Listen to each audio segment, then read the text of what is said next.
100 years, black people hated. Chronically, systemically, individually hated, yet we taught the whole world so much about love and how to love.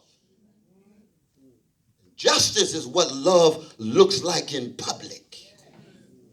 Just like tenderness is what love feels like in private. Oh, our young folk turn to another genius from the south side of Chicago, goes hand in hand with Gwendolyn Brooks. I'm talking about Lorraine Hansberry. Yes. In A Raisin in the Sun, there's never been a character on the American stage who embodied and enacted love like Mama. Never ever in the history of the stage in this nation, in this empire.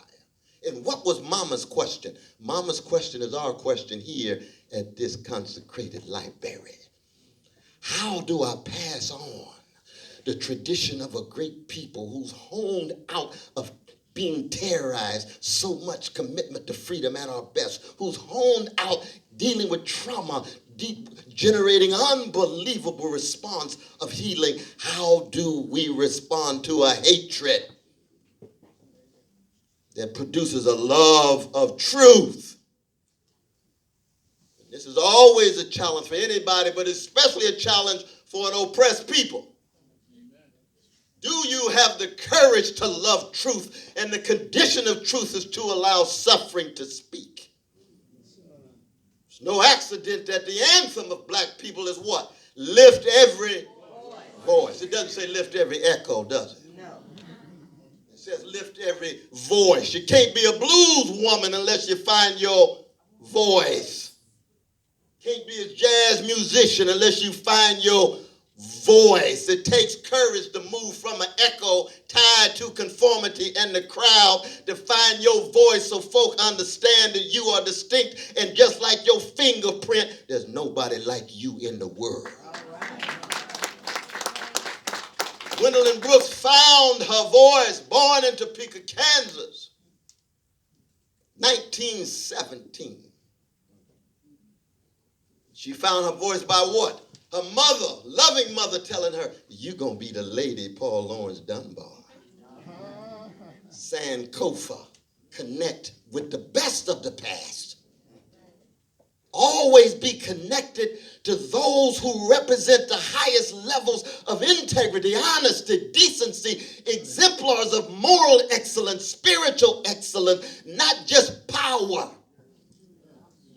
We live in a power-driven, market-obsessed, celebrity-centered culture, and it is spiritually empty. It's vacuous.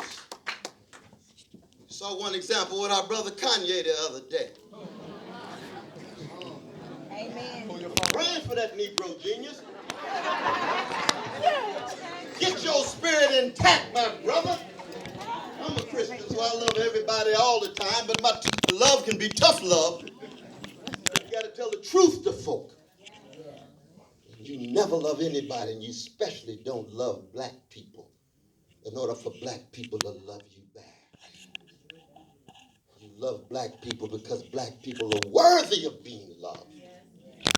Sometimes they don't even know what it's like to be loved. It's so revolutionary and subversive because that white supremacy shot through the souls and bodies and hearts and minds of black people so deep and so thick that when love hits them, they don't know what's going on.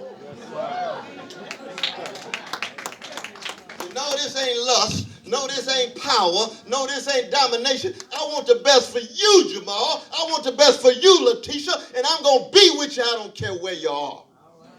You might be locked into the mass incarceration regime. I'm loving you anyway because there was a gangster named Malcolm Little who went there, and the Honorable Elijah Muhammad loved him in such a way that he came out Malcolm X.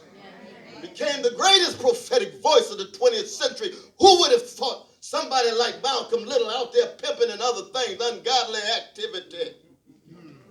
And when I say ungodly activity, I'm also talking about myself. Because I was a gangster before I met Jesus, and now I'm just a redeemed sinner with gangster proclivities.